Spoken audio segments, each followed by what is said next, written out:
z'ubugingo. Mwami Yesu nashimwe cyane. Nitwa Mukandengoro Laurence, ndi umukristo wa ADEPR Gatenga, ku itorero rya ADEPR Gatenga niho nkora umurimo w'Imana. Hanyuma rero dusanzwe tuganira ku ijambo ry'Imana hano kuri uyu murongo, kuri iyi channel imbaraga z'ubugingo. Kandi ndabashimiye uburyo mukomeje kutwereka ko muri kumwe natwe, uburyo mukomeza gusangiza ubutumwa bukagera ku bantu benshi. Imana yo mu ijuru ibahe umugisha mwinshi. Nongeye kubashimira ko mwanyeretse ko mukeneye amaraso mashya. Bashimiye ko mwakurikiranye umukozi w'Imana Bosco Kamuhanda. Hari impinduka zabayeho, narabibonye ko mwamwishimiye kandi ko mwamusabye kugaruka. Ubutaha tuzajya tubazanira n'abandi. Niyo mpamvu aho hasi nashyizeho contact mwaduhamagaraho igihe mwumva mufite ubuhamya bwafasha abandi, igihe mwumva mufite ijambo ryafasha abandi rikagera aho ribakura, rikagera aho ribashyitsa ijambo ry'Imana. Mwaduhamagara mukaza mukadufasha gukora umurimo wa data wadutumye hakiri ku manywa. Ariko ayo mavuta ubaye ntayo ufite, twagusaba kumva video, kumva ijambo ry'Imana, hanyuma ugakora share, subscribe, like na comment. Nawo ni imbaraga zawe uzaba uduhaye, ni umusanzu wawe uzaba uduhaye. Imana rero ibahe umugisha mwinshi. Hanyuma rero ngarutse hano kugira ngo twongere tuganire ku ijambo ry'Imana. Uyu munsi turavuga ukuntu Yesu ari inzira n'ukuri n'ubugingo. Ariko kandi turi no mu cyumweru twiteguramo Pentecote. Pentecote ni igihe cy'umwuka wera. Yesu Kristo ubwo yari amaze kujya mu ijuru, yohereje umwuka wera, intumwa ze zuzura umwuka wera. Natwe ari wo udushoboza gukora umurimo w'Imana no gutsinda kamere no kubamba ingeso zacu ku musaraba. Ibyo rero tubishobozwa n'umwuka wera. Turi mu cyumweru rero cya Pentecote. Ni umunsi mukuru mwiza abantu bizera Imana Data, Imana Mwana, Imana Mwuka Wera. Ni ukuri ni ibihe byiza by'umukristo, kuko umukristo agomba gutunga umwuka wera. Rero hari ijambo dusanga muri Yohana ibice 14, aho Yesu yivugaga avuga ko ari we nzira n'ukuri n'ubugingo. Ariko nanone anatubwira yuko agiye kugenda, ariko nubwo agiye tutazamwibagirwa burundu, tutagiye kumubura burundu, ahubwo tugiye kujya dukorana nawe mu buryo bw'umwuka wera. Imana rero idufashe. Reka dusome ijambo ry'Imana, ibindi turagenda tubyumva. Kandi mbifuriza gutunga umwuka wera. Reka rero turisome mu izina rya Yesu. Haravuga ngo, Yohana ibice 14 umurongo wa mbere tugeze ku wa 6. Haravuga umutwe w'amagambo uravuga ngo Yesu ni inzira n'ukuri n'ubugingo. Umurongo wa mbere, ntimuhagarike imitima yanyu, mwizere Imana nanjye munyizere, kuko mu rugo rwa Data harimo amazu menshi. Iyaba adahari mba mbabwiye, kuko ngiye kubategurira ahanyu. Kandi ubwo ngiye kubategurira ahanyu, nzagaruka mbajyane iwanjye, ngo aho ndi namwe muzabeyo. Kandi aho njya inzira murayizi. Toma aramubaza ati, Databuja, ntituzi aho ujya, inzira twayibwirwa n'iki? Yesu aramusubiza ati, ni njye nzira n'ukuri n'ubugingo. ntawe ujya kwa data ntamujyanye.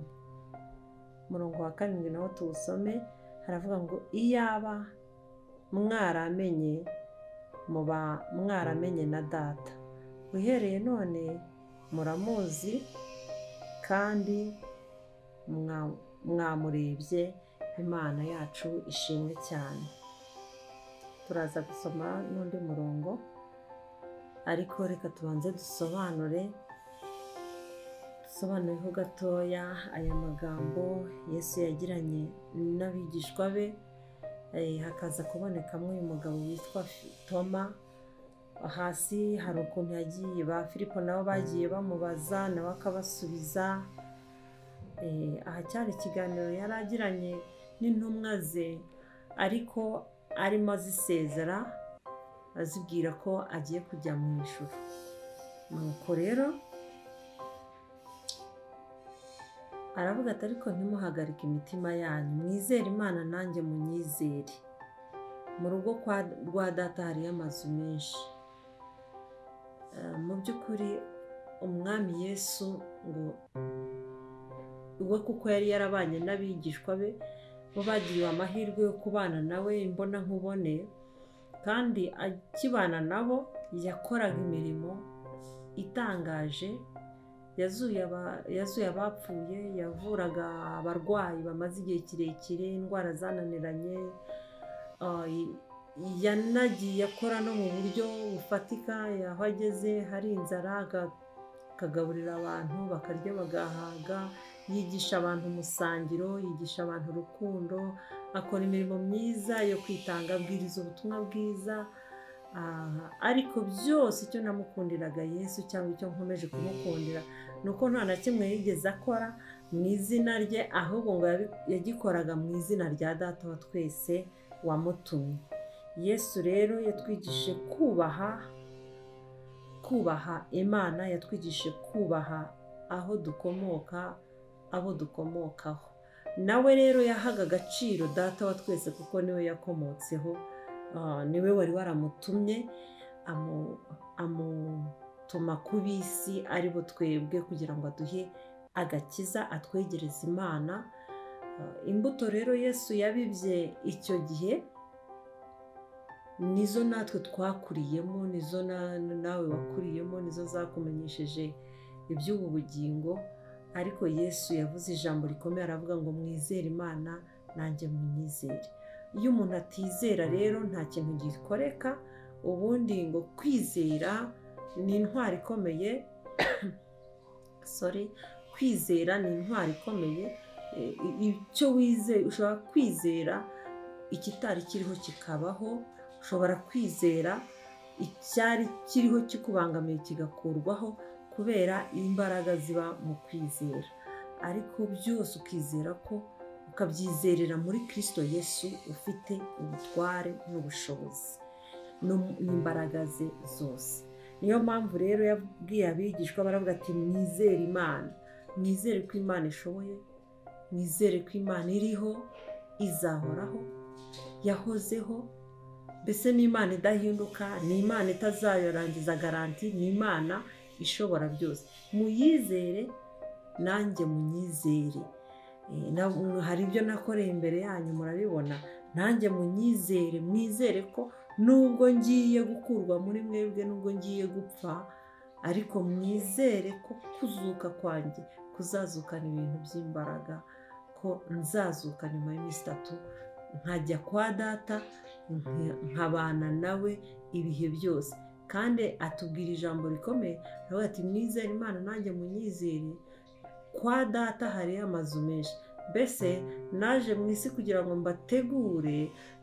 ntegure ubugingo bwanyu, mbategurire kuzasanga mu ijuru. Yesu iteka ryose burya aratubanziriza, haba mu byiza, haba mu nzira nziza, haba mu migambi yacu ya buri munsi duhora dupanga. Umwami Yesu aratubanziriza. Ibikomeye niwe ujya urwana nabyo mu mwuka, niwe ujya ubikuraho mu mwuka, ni nawe ujya ubirema agashyiraho ibikomeye byiza by'umugisha. Bya bindi byose tubona twita ko ari imigisha, Yesu burya aba yabigizemo uruhare. aba yitegereje akareba akavuga ati reka iki gikomeye kimubangamiye nkikureho, ariko nanakore n'ikindi gikomeye cyiza cy'umugisha. Rero niyo mpamvu yatubanjirije, Yesu yatubanjirije mu rupfu, atubanziriza no mu kuzuka, hanyuma atubanziriza no kujya mu ijuru. Niyo mpamvu yavuze ngo kwa data hariyo amazu menshi, iyaba adahari mba mbabwiye, kuko ngiye kubategurira ahanyu. Yesu yagiye mu ijuru kudutegurira ahacu tuzaba. Iyi si tuyirimo, ariko burya turi abashyitsi n'abimukira. Rero ntabwo, niyo mpamvu n'iyi si tugenda duhura n'ibibazo bitandukanye. Ubundi gakondo y'umukristo, gakondo y'umuntu ni mu ijuru. Impamvu uyu muntu gakondo ye ari mu ijuru, mbere na mbere habayeho jambo yabanye n'Imana, ahorana n'Imana. Hanyuma ngo kandi ngo baravuga ngo muze tureme umuntu. Iyo ni Imana yari irimo ibwira Yesu n'Umwuka Wera, muze tureme umuntu. Hanyuma ngo barema umuntu, bamurema mu ishusho y'Imana. Iyi nama cyangwa iri jambo muze tureme umuntu, abamarayika, ibizima bine, abaserafi n'abakerubi ndetse na Satani ntabwo bari bayirimo. Iki gikorwa kijya gukorwa, Imana yaheje ibi bizima, ahubwo itumira Imana Mwana, Imana Mwuka Wera. Imana Mwana ari we Yesu Kristo, na Mwuka Wera ari wo mwuka ubu ngubu turi gusaba muri iki gihe ngo Imana itwuzurize Umwuka Wera. Noneho rero baravuga ngo muze tureme umuntu, kandi bareme umuntu usa nawo, bareme umuntu usa n'Imana. Ubwo rero uyu muntu yavuye ku Mana, ngo amaze kuremwa, Imana yamuhumekeyemo umwuka wayo, ari bwo bugingo dufite none. Uyu mwuka rero iyo umuntu yapfuye niwo ukurwa muri uyu mubiri, hanyuma ukajya ahantu muri purgatori, ukajya gutegereza igihe Yesu azaza gutwarira itorero, igihe Yesu azaza gutwara abantu be, amazu yamaje kuzura, akabajyana buri wese akamutuza mu nzu ye aho yagiye kumutegurira. Niyo mpamvu rero iyi si ntabwo ari iyacu, ni intizanyo tuyiriho kugira ngo tuyikoreremo Imana, tuyikiranukiremo, tuyibyariremo, nayo tuyubake, twubake amazu, ama etaje, dukore ibintu byinshi, ariko byose tubikore twubahisha Data wa twese n'Umwana wayo Yesu Kristo. Kuko hasi yavuze ngo kandi ubwo ngiye kubategurira ahanyu nzagaruka mbajyane iwanjye. Yesu yagiye kudutegurira kandi azagaruka atujyane iwe, azatujyana iwe, aho ngaho yaduteguriye kuri ayo mazu meza, aho tutazaba twongera kubona bajya guhamba bagenda barira, tutazongera gusonza, aho tutazongera kubona bicana n'abagambanyi, aho tutazongera guhura n'ibitubabaza n'ibitugora. Aho ngaho Yesu ari ni mu ijuru ryiza ry'amahoro, ahantu hateguwe n'Imana Data, n'Imana Mwana, n'Imana Mwuka Wera. Aho hantu ni mu munezero udashira, ni mu byishimo bidashira. Aho nituhagera ngo tuzahora duhimbaza Imana, ngo tuzajya buri munsi ngo tuyibwira ngo urera urera urera Mana urera. Mbese kwera kw'Imana niko tuzajya tuba turimo kubona. Rero Yesu aravuga ati ndagiye, aho ngiye kubategurira kwa Data. Imana ishimwe cyane. Ngo kwa Data hariyo amazu menshi, iyo abatariyo mba mbibabwiye. Ngo kuko aho ngiye kubategurira ahanyu, ngo kandi ubwo ngiye kubategurira ahanyu nzagaruka mbajyane iwanjye, ngo aho ndi namwe muzabeyo. Imana ishimwe. Umwami wacu Yesu Kristo yagiye mu ijuru kugira ngo adutegure natwe, azaze kudutwara nawe aho ari ngo ariho natwe tuzaba. Icyo gihe tuzaba turuhutse imiruho, tuzaba turuhutse imihati, ahubwo tuzaba turi mu buzima bwiza. Ngo icyo gihe tuzicarana n'Imana Data, n'Imana Mwana, n'Imana Mwuka Wera. Ijuru rizatwishimira. Imana ibampera imigisha myinshi. Ngo kandi aho njya inzira murayizi. Aho njya ngo inzira murayizi. Nuko Toma aramubaza ati ariko Yesu ntabwo tuhazi, inzira se twayibwirwa n'iki? Nuko nyine tuvuga ngo tuzajya mu ijuru, ariko nyine ukibaza se uzajya mu ijuru gute? Kuva umuntu yabaho nta nuraguruka wenda nk'inyoni, ariko ugatekereza ko uzajya mu ijuru. Ariko uku kujya mu ijuru biri mu ijambo ry'Imana, kandi biri no mu Mwuka Wera. Ubwiru bwo kujya mu ijuru buri busobanurwa n'Umwuka Wera, ubundi bugasobanurwa n'ijambo ry'Imana. Ubwo rero udasoma ijambo ry'Imana ntabwo ubasha kumenya ko iyi nzira iriho. Ariko Yesu Kristo hano ku murongo wa 6 niho ngo yamushubije aravuga ati ni njye nzira no kuri n'ubugingo, ntaho ujya kwa Data ntamujyanye. Yesu Kristo niwe nzira no kuri n'ubugingo, ko yaravuze ngo mwizere Imana nanjye munyizere. Ubu rero Yesu Kristo yatubereye incungu. Urupfu twagombaga gupfa rw'ibyaha n'ibihano bikomeye, Yesu yarabyikoreye byose, aradupfira, yemera kudupfira nta cyaha yakoze, kugira ngo ibyo yakoze natwe ngo tukiri muri iyi si tuzabashe gukora byinshi ndetse birutaho. Ariko nyuma yaho azaza tujyane aho yaduteguriye. Uwo ni we nzira n'ukuri n'ubugingo. Uwizeye Kristo Yesu, uwamwakiriye nk'umwami n'umukiza we wese, agakora ibyo gukiranuka, akirinda ibyaha, akarwana intambara nziza yo gukiranuka, kandi ibyo byose akabikora mu izina rya Yesu Kristo, uwo nguwo azajyanwa mu ijuru aciye muri Kristo Yesu, mu kwizera Kristo Yesu no kumwakira nk'umwami n'umukiza wawe. Rero Yesu Kristo ni mwiza, kandi Yesu Kristo ni imbaraga, ni agakiza, ni ubwenge, ni ubuhanga, ni ubumenyi. Yesu Kristo ni Imana. Yesu Kristo yagiye kudutegurira. Rero tumwizere nawe, twizere Imana nawe dukomeze kumwizera. Umurongo wa 7 niwo watubwiye ngo iyaba mwaramenye muba mwaramenye Data, uhereye none muramuzi kandi mwamurebye.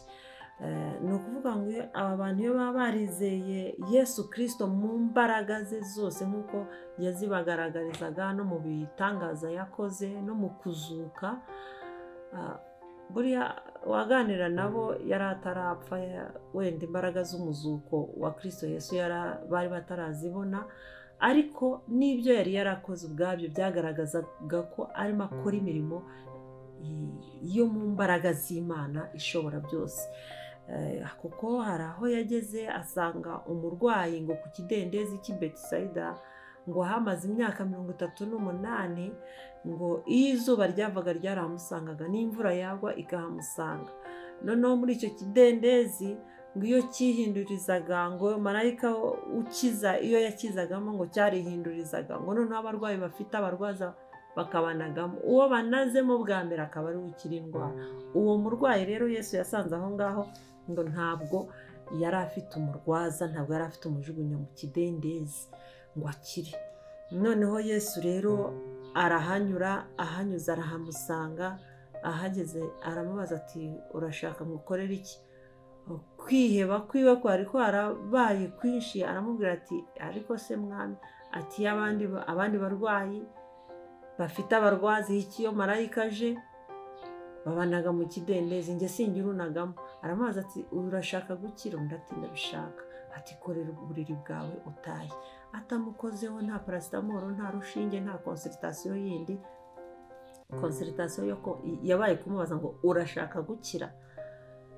Undi ati ndabishaka.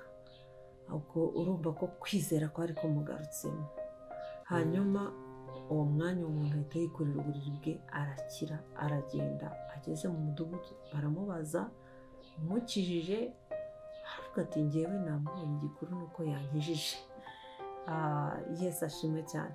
Rero uyu Yesu urumva ibyo yakoze, hari uwo nguwo, hari ukuntu yazuye Lazaro amaze iminsi 4 mu gituro, hari ukuntu yazuye yakijije umugore wari umaze imyaka 12 arwaye uburwayi bukomeye, ngo Yesu amukozeho, umugore akoze kuri Yesu ku gishura cya Yesu gusa, icyago yari afite kimuvaho kirakira. Izo ni imbaraga z'ubumana zakoreraga muri Kristo Yesu, byagombaga kwereka bano bigishwa ba Yesu ko uyu Yesu afite imbaraga n'ububasha bw'Imana ishobora byose.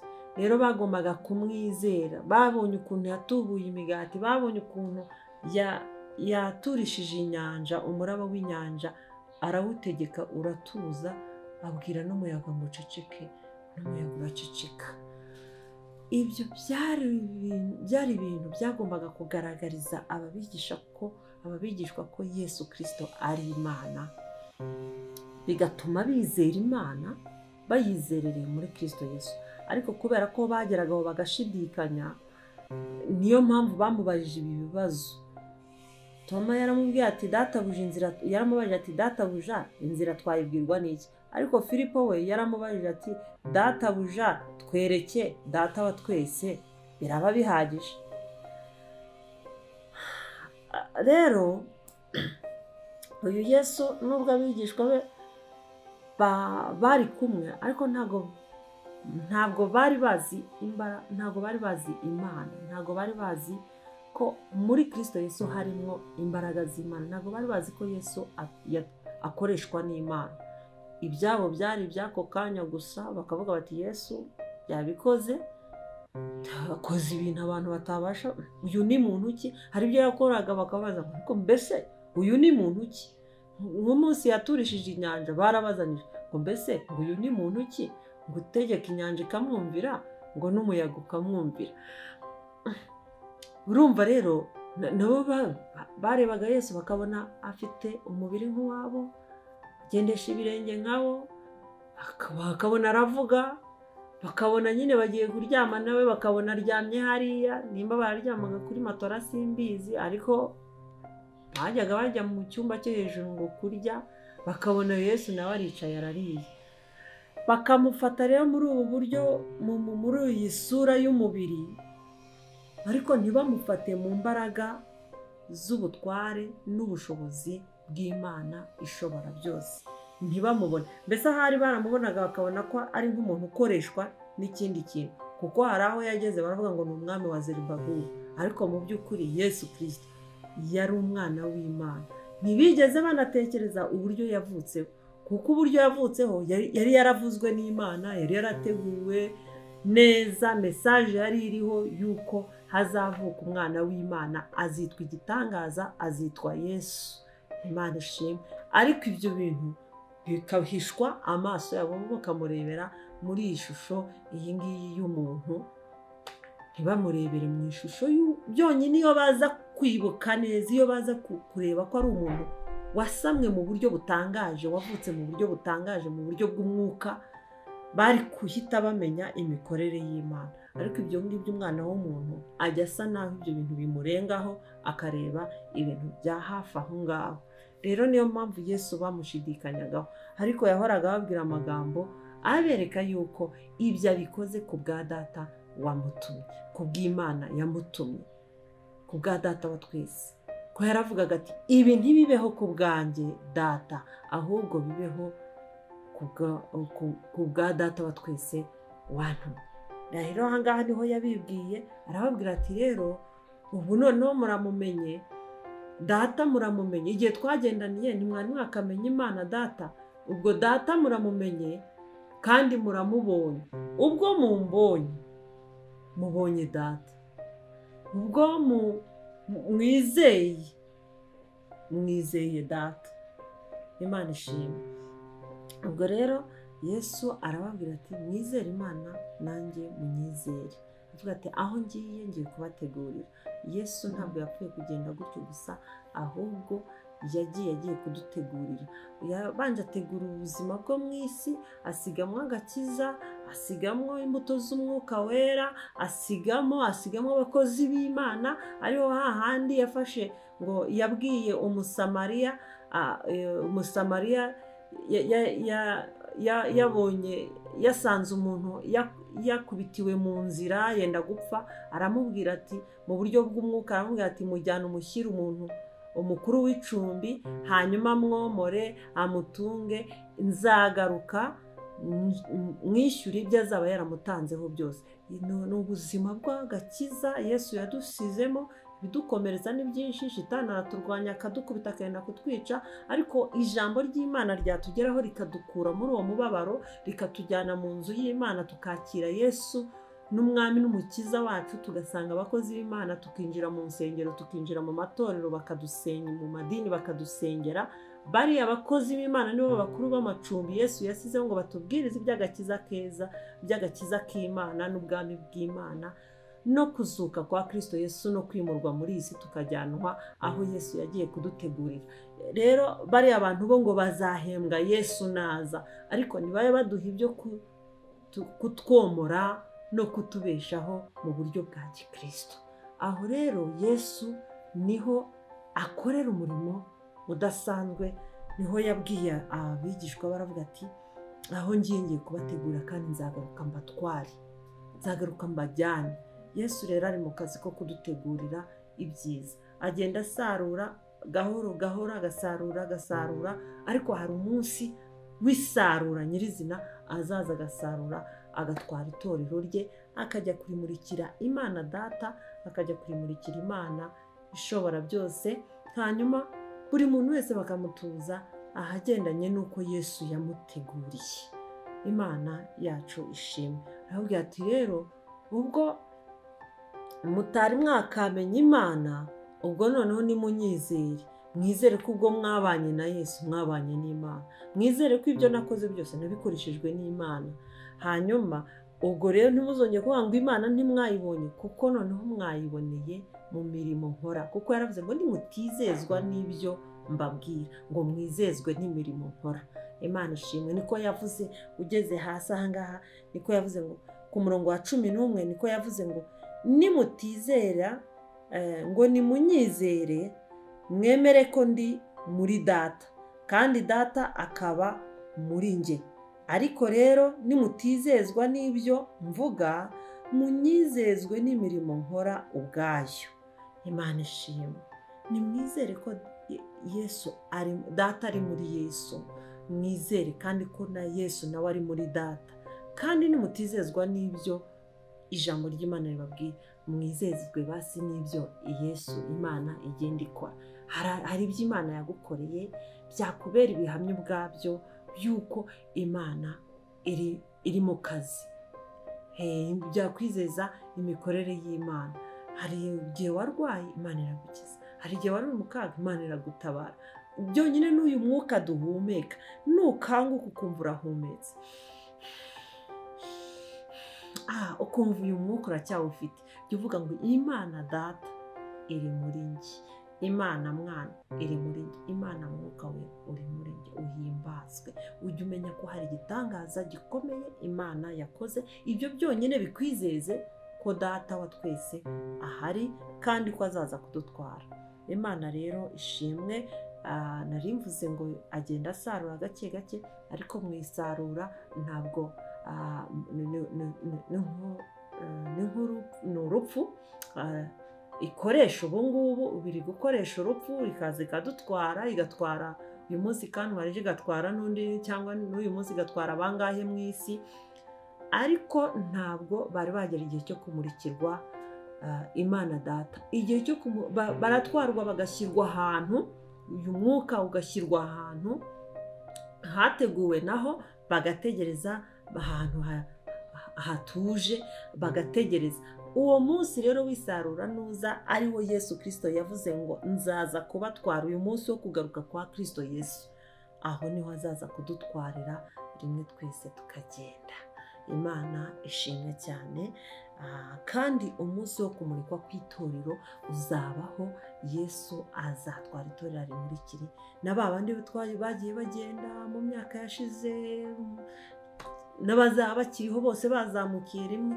Hari umunsi wo kumurikwa kw'itorero, nimubikunda tuzabiganiraho cyangwa se tunashake n'abandi bakozi b'Imana batubwire the end y'ubu buzima, bazatubwire nyuma y'ubu buzima uko bizaba bimeze, hanyuma tubisobanukirwe neza, kugira ngo uyu mwuzuro w'iri jambo wo kuvuga ngo aho ngiye kubategurira ngo kandi nzaza mbajyane ahanyu, kugira ngo iri jambo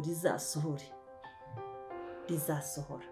Rero Yesu niwe nzira n'ukuri n'ubugingo. Tumwizere kandi twizere Imana Data yuko Imana ibasha gukora ibiruta ibyo dusana ibyo twibwira, kandi ko izatujyana no mu ijuru. Imana ishimwe cyane. Ibi rero ntabwo wapfa kubyizera gutyo, bisaba kuba ufite umwuka wera. Yarababwiye ati simbasiga nk'imfubyi, nkuko yatubwiye adusezeranya umwuka wera, kuko turi mu cyumweru cya Pentekote.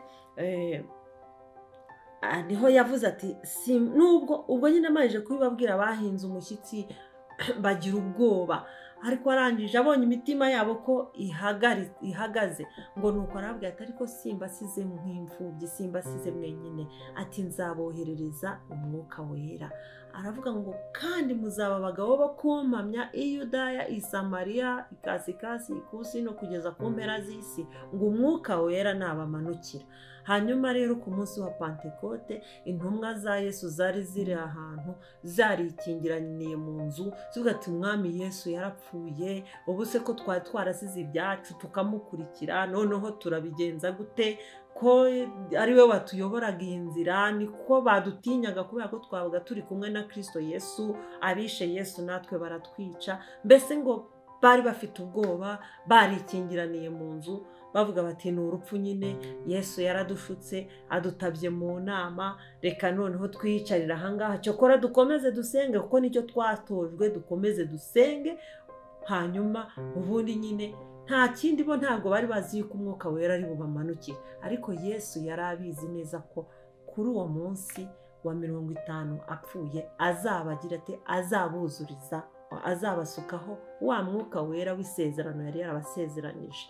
Ngo nuko intumwa za Yesu Kristo ziri ahantu ziyarikingiraniye mu nzu ziriho zisenga, ngo nuko bagiye kumva bumva umuriri mwinshi w'umwuka wera ngo uraje, ngo nuko abari aho bose ngo buzura umwuka wera, ngo buri wese avuga mu rurimi rushya kandi buri wese akavuga mu rurimi rwabo. Ngo noneho ngo abanyamahanga ngo baraza barabareba, ngo basanga uyu ari kuvuga mu Kiyudu, uyu ari kuvuga mu Kinyarwanda, uyu ari kuvuga mu Cyongereza, uyu ari kuvuga mu Gifaransa, uyu ari kuvuga, noneho bakavuga n'ururimi rushya baziranyeho na Yesu, ururimi rushya, bavuga mu ndimi nshya, barahanura.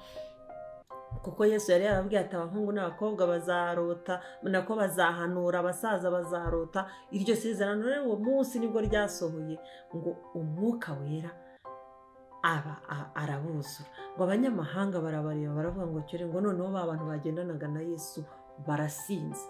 Petero rero ngo nuko arababwira ati reka da, ubu mutureba ntitwasinze, ngo ahubwo uwo mwishe mukamubamba niwe ukoze bimubona. Haleluya, Imana ishimwe. Uwo mwishe mukamubamba niwe ukoze bimubona.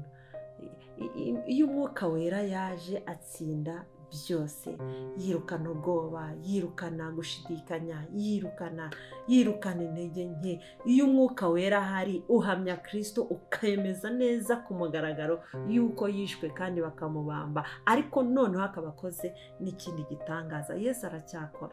Imana ishimwe. Rero ngo nuko abuzuriza umwuka wera, noneho bava aho ngaho baratinyuka bajya kuvuga Yesu, bagendanye nawe bajya kuvuga Yesu, bamamaza ubutumwa bwiza, natwe butugeraho. Natwe ubu turi abana b'Imana kubwo kwemezwa cyane n'ijambo ry'Imana no kuryizereramo Kristo Yesu n'imbaraga ze zose n'ubushobozi bwe bwose n'umwuka wera yadusigiye. Rero ntabwo ibi bintu wabivuga udashorewe n'umwuka wera. Ntiwabasha guhamya Imana utagize utuzuye umwuka wera, kuko niho yavugiye aravuga ngo umuntu utuzura umwuka wera umuntu utuzura udafite umwuka wera nta nubwo aba ari umwana w'Imana, ko yaravuze ngo umwuka wera, ngo abayoborwa n'umwuka wera nibo bana b'Imana. Ni ukuvuga ngo ugomba kubaho mu buzima wizera Yesu, ukizera Data wa twese, ukizera umwuka wera, akaba ari wo ukuyobora. Umwuka wera, umumaro w'umwuka wera ni ukuza ukadufasha gukiranuka, ukatuyobora iyi nzira. Umumaro w'umwuka wera, Yesu yaravuze ngo nzaboherereza umwuka wera ababera umufasha.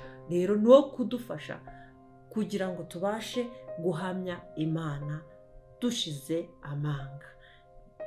Imana rero ibampera umugisha, mwizere Imana, mwizere na Kristo Yesu n'umwuka wera, ubundi mumenye ko muri Kristo Yesu ariho hari inzira y'ukuri n'ubugingo. Ni ukuvuga ngo uri muri Kristo Yesu uri muri Data, uri muri Data ukaba muri Kristo Yesu uri mu mwuka wera. Ubwo rero ubwo uri aho ngaho uri mu bugingo. Imana ishimwe cyane. Kristo Yesu rero ni ubugingo, Imana Data ni ubugingo, Imana mwuka wera ni ubugingo.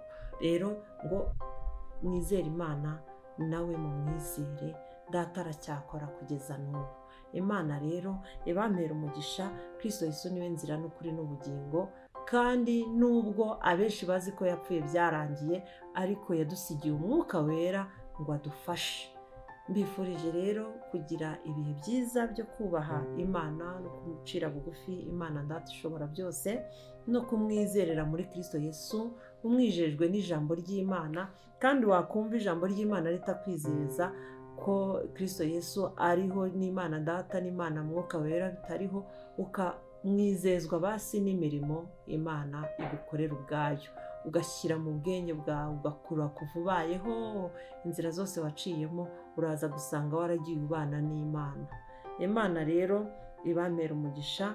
Mbifurije kumenya ko Yesu ari we nzira n'ukuri n'ubugingo, mukamwizera mu buryo bukomeye cyane, mukamusenga, mukamwakira, akabakura cyangwa se akadukura mu irimbukiro, akazatugeza mu bugingo aho yagiye kudutegurira ahacu. Imana rero ibampera umugisha. Ryari iryo jambo ryo kubabwira ngo Yesu niwe nzira n'ukuri n'ubugingo. Izindi nzira zose yego zirahari, ariko izatugeza mu bugingo ni muri Kristo Yesu gusa. Muve mu byo murimo, tuve mu byo muturimo, twizere Kristo Yesu niwe nzira n'ukuri n'ubugingo, kandi ntabwo yadusize nk'imfubyi, yadusigiye umwuka wera kugira ngo adufashe tubashe gukora umurimo w'uwadutumye. Yesu yarakoraga akavuga, hari aho yavuze, aravuga ngo nkwiye gukora umurimo w'uwantumye hakiri ku manywa. Ni ukuvuga ngo natwe rero dukwiye gukora umurimo w'uwadutumye hakiri ku manywa. Umunsi ugihumeka, umunsi ugisenga bigakunda, umunsi ukinyeganyega bigakunda, ni ukuri ukora umurimo wa Data nk'uko yawugutumye. Umenye ko iyi mirimo yose izaguherekeza, kandi ariyo ibasha kugutegurira kuzaba mu nzu nziza Kristo Yesu ari gutegura. Yesu rero arimo kudutegurira heza, azaza atujyane. Yesu azaza atujyane. Iyi si yacu. Yesu azaza atujyane, yagiye kudutegurira ahacu kandi heza, ngo aho azaba aba ari naho tuzaba. Umuturanyi wawe azaba ari Kristo Yesu. Imana ishimwe cyane. Iyo uzaba uturanye n'abamarayika n'abaserafi n'abakerubi, ariko umuturanyi wa hafi cyane, haleluya, azaba ari Kristo Yesu. Nkwifurije ko uba muri ubu buzima bwo kwakira umwami Yesu n'umukiza wawe. Umuntu yakira umwami Yesu n'umukiza bate? Umuntu yakira umwami Yesu n'umukiza yihakana ibyaha byose, yitandukanya na Satani, yitandukanya n'isi, yitandukanya n'umubiri, ubundi ukakira umwami Yesu, ugasoma ijambo ry'Imana, ugasenga, ukubaha Imana, ugasanga n'abakozi b'Imana bakagusengera, ukabasha kuba icyaremwe gishya, ukava mu byaha, ukatandukana na karande, ugatandukana n'ibitavuga Imana rurema, ukubaha Imana Data, ukubaha Imana Data, Imana Mwana, Imana Mwuka Wera, hanyuma ukibera umwana w'ubugingo. Imana rero ibampere umugisha. Ndabakunda cyane aho muri hose. Mwami Imana bampere umugisha, kandi njya mbibona abari Nigeria, abari Burayi, abari muri Amerika, abari mu bihugu byo hanze n'abari muri iki gihugu, ndababona mujya munsuhuza, njya mbibona ko ibyigisho mwabyumvise. Umwuka wera ajya abafasha muri byose, kandi mugire ukuboko kwiza imbere y'Uwiteka Imana yacu. Reka rero dusenge. Mana, turagushimiye kubw'ijambo ryawe ryumvikanye mu matwi yacu. Iri jambo ni ukuri, ni iryo kwizerwa. Twizere Imana, twizere Yesu, twizere Imana, kandi Yesu Kristo niwe nzira n'ukuri n'ubugingo. Yagiye kudutegurira, azaza dutwara ahacu. Izina ry'Imana yacu nirihabwe icyubahiro. Yesu ijambo yavuze ararisohoza. Yasize abwiye abigishwa, aravuga ngo simbasize mwenyine, simbasize nk'imfubyi, mbasigiye umwuka wanyu, mbasigiye umwuka wera nk'umufasha. Ibyo byarasohoye, turabibona, dukoreshwa n'umwuka wera, tubona mwami imirimo y'umwuka wera, turayisobanukirwa tukayibona.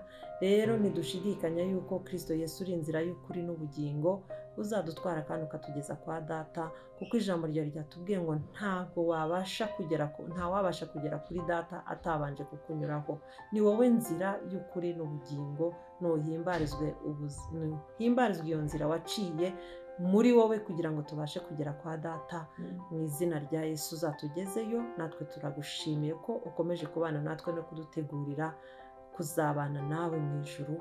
Izina ry'Imana yacu nirihabwe icyubahiro. Reka Gehinomu ihombe, ijuru ryunguke mu izina rya Yesu, mu izina rya Yesu. Turagushimiye ko ubikoze, kandi tugushimiye ko twujuje umwuka wera. Mu izina rya Yesu Kristo urakoze. Amen. Imana ibampere umugisha. Ndabakunda cyane.